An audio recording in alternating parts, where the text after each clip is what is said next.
Hello everyone. So in this lecture we will study about magnetic force, how we write magnetic force for a charged moving particle and how we write magnetic force for a current carrying conductors. So suppose a particle which is moving in magnetic field, so charged moving particle. If particle is at rest, then there will be no magnetic force. So now we will see the equation. Suppose there is a particle on which charge is q and it is moving velocity v and there is a magnetic field also in this region, then the force on this particle will be q into v cross b. This will be the equation of magnetic force.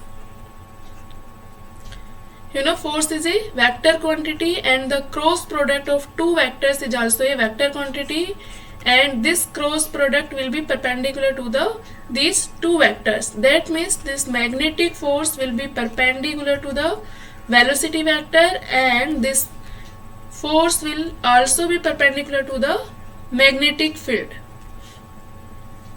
Right? Now suppose the magnetic force is 0.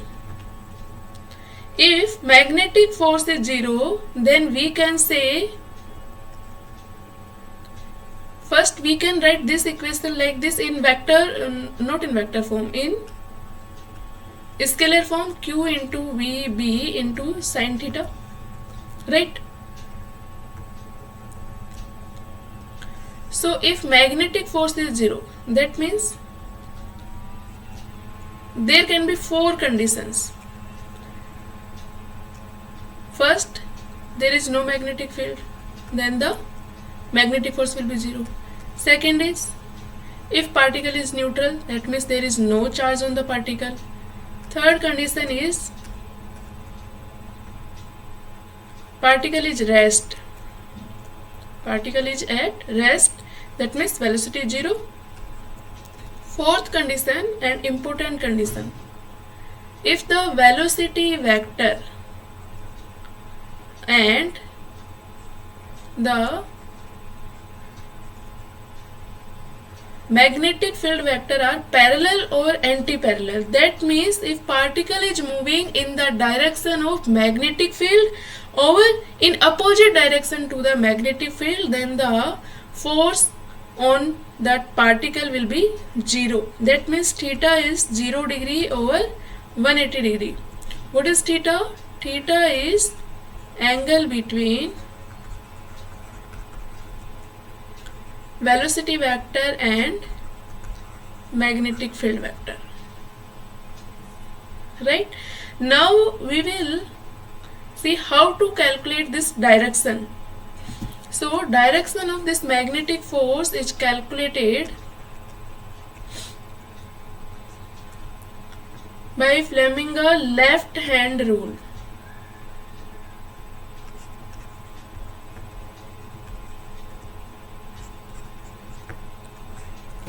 So according to this rule, if your first finger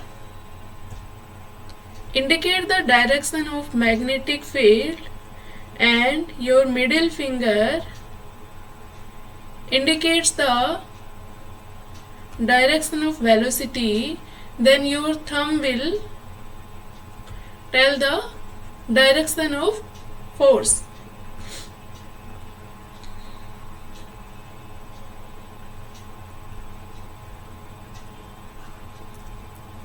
So this is your first finger in direction of magnetic field. This is your middle finger in direction of velocity. Then this thumb will tell the direction of force. Now Lorentz force on a moving charge. So if a charge has velocity v and there is a magnetic field and electric field in the region and charge on this particle is q then the net force will be electrical force plus magnetic force, and this will be Q into electric field plus magnetic force will be Q into V cross B, and this equation called Lorentz force equation.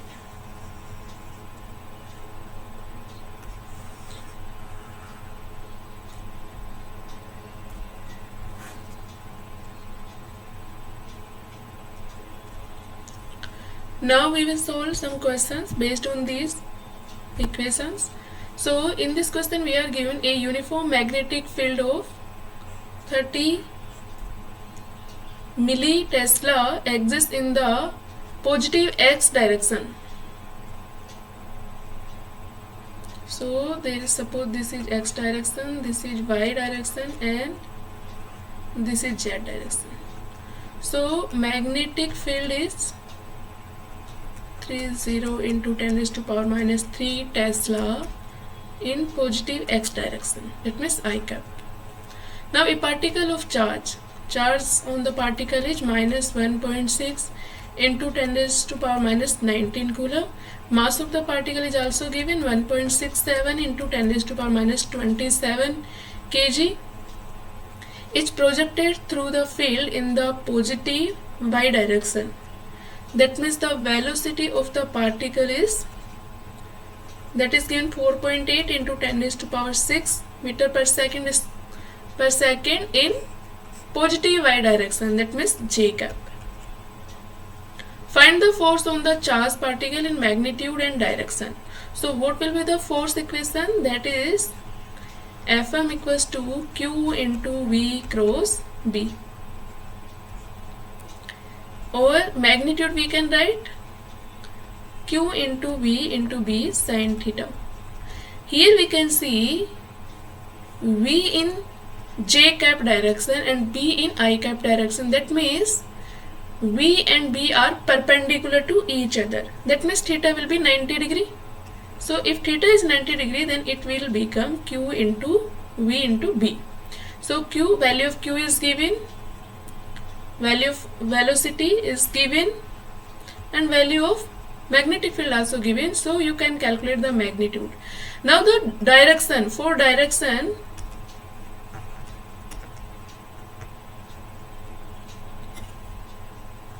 so for direction will be V cross B. V is in the direction of J cap and B is in direction of I cap. So what will be the direction? J cross I, you know, I, J, K. So J cross I, it is in opposite direction though, so it will be in minus K cap direction, right? So force will be minus Z direction. Now next question, a charged particle has acceleration this. In a magnetic field, find the value of x. So charged particle has acceleration in this direction, 2i cap plus x j cap, and b is given minus 3i cap plus 2j cap minus 4k cap. You know the magnetic force is Q into V cross B. So and we know from Newton's law F equals to m into A. That means direction of force will be equals to direction of acceleration.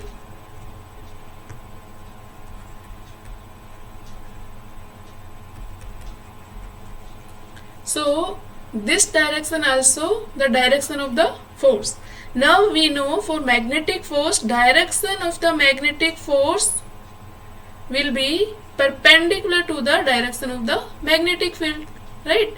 These two vectors will be perpendicular to each other. That means we can say Fm dot B will be 0, because dot product of two vectors will be 0 when angle is 90 degree. So Fm means we can write here mass into acceleration. Acceleration is 2I cap plus xj cap dot minus 3I cap plus 2j cap minus 4k cap. If you write here equals to 0, so m into I से I को multiply करेंगे तो -6, j को j से so plus 2x. k का यहाँ पे coefficient -4 है बट यहाँ पर k का कोफिशिएंट 0 है, so this becomes 0 and x will be 3. So we have used the property the magnetic force is perpendicular to the both vectors velocity and magnetic field. Now we will write the magnetic force for a current carrying conductor in a magnetic field. Suppose there is a conductor in which current is I flowing and the magnetic field is in this direction, suppose. So the force on this, suppose we will take a element, the element is dl, then the force on this element will be, first of all tell me the force on this element. So force on this element will be dF equals to I into dl cross b. If we want to calculate net force, then we will integrate this, then this becomes I into L cross B. F is uniform here. F is not changing the direction, F is uniform. Then we can write magnetic force on a current carrying conductor F equals to I into L cross B. Right? So here the magnetic force will be perpendicular to the B vector and perpendicular to the IDL element. Or we can say if we take DL element in the direction of the current, then it will be perpendicular to the L vector. L is vector is, suppose this is a wire and we are calculating force on this, then we can simply write, if this is initial and suppose this current is flowing in this direction, so we will take element in this direction, no? So the L will be this vector simply, this length. So we can say L is AB vector. This vector is L.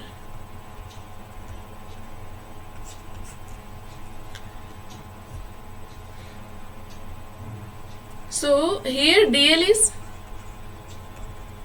sum of all length elements.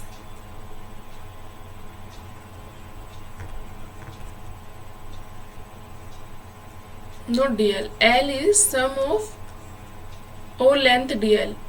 Sum of all length elements.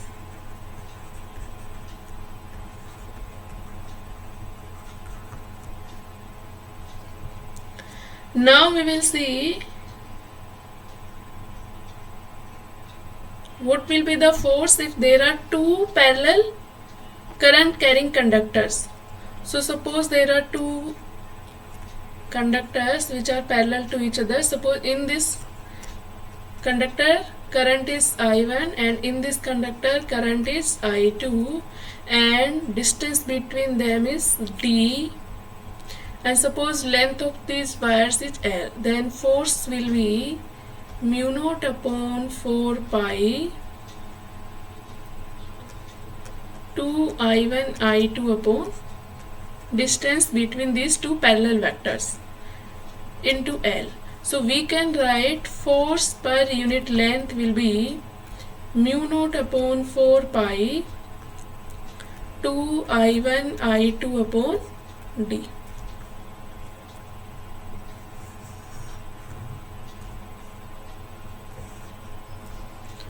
Now what will be the direction of force? So direction of force will be if direction of current is same in both wires,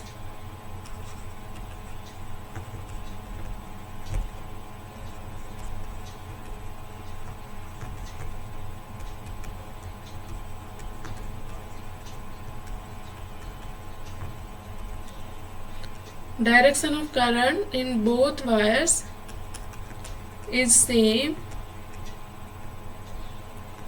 then force will be attractive in nature,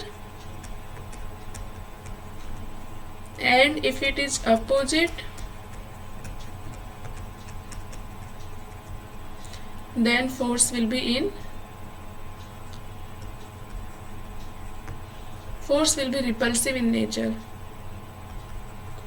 That means if there are two wires like this,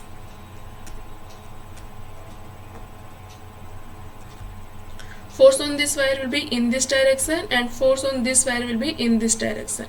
And if wires are current is in this I1 and in this I2 in opposite direction, force on this wire will be in this direction. Suppose this is F1 and so F2 will be in this direction. Now we will solve a simple question based on this. A wire band as shown in figure carries a current I and is placed in a uniform field of magnetic induction emerged from the plane of the figure. Calculate the force acting on the wire. So here we can check.